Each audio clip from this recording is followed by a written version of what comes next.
Hello বন্ধুরা, আমার সালাম নিন। আসসালামু আলাইকুম।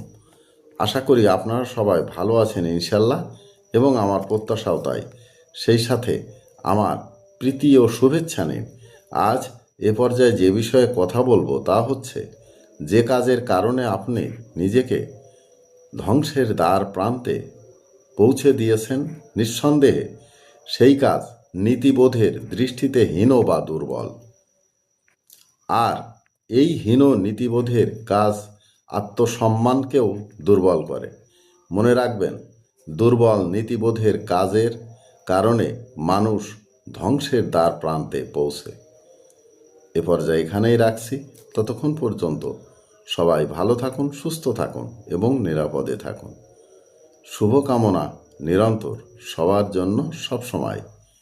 ধন্যবাদ ফেসবুক মেটা, ধন্যবাদ সকল বন্ধু সহ সবাইকে। আবার দেখা হবে অন্য কোনো ভিডিওতে। আল্লাহ হাফেজ।